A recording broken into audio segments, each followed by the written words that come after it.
Well, the other hot button is parenting. And the starting point is for that discussion was the fact that we have all been subject to the advice of the parenting industrial complex. Now, here is a representative quote from a besieged mother.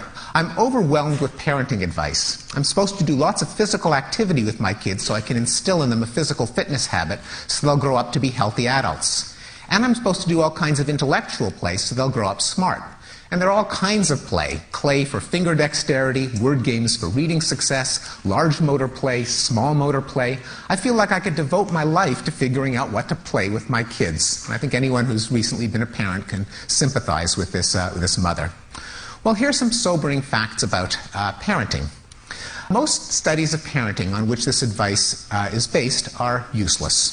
They're useless because they don't control for heritability. They measure some correlation between what the parents do, how the children turn out, and assume a causal relation, that the parenting shaped the child.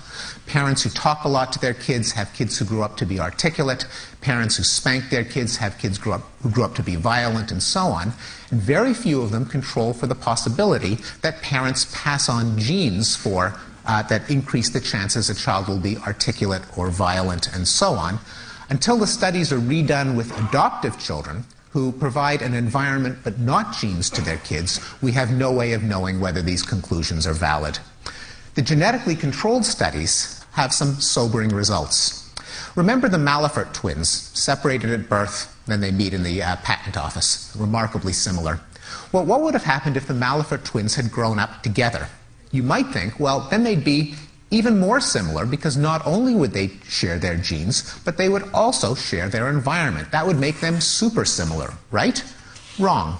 Identical twins, or any siblings who are separated at birth, are no less similar than if they had grown up together. Everything that happens to you in a given home over all of those years appears to leave no permanent stamp on your personality or intellect. A complementary finding from a completely different methodology is that adopted siblings reared together, the mirror image of identical twins reared apart, they share their parents, their home, their neighborhood, don't share their genes, end up not similar at all. Okay? Two different bodies of research with a similar finding. What it suggests is that children are shaped not by their parents over the long run, but in part, only in part, by their genes, in part by their culture, the culture of the country at large, and the children's own culture, namely their peer group, as we heard from Jill Soviul earlier today. That's what kids care about. And to a very large extent, larger than most people are prepared to acknowledge, by chance. Chance events in the wiring of the brain in utero, chance events as you live your life.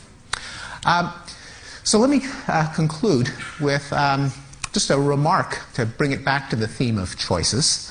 I think that the sciences of human nature, behavioral genetics, evolutionary psychology, neuroscience, cognitive science, are going to increasingly, in the years to come, upset various dogmas, careers, and deeply held political belief systems. And that presents us with a choice. The choice is whether certain facts about humans or topics are to be considered taboos, forbidden knowledge, where we shouldn't go there because no good can come from it, or to explore them honestly.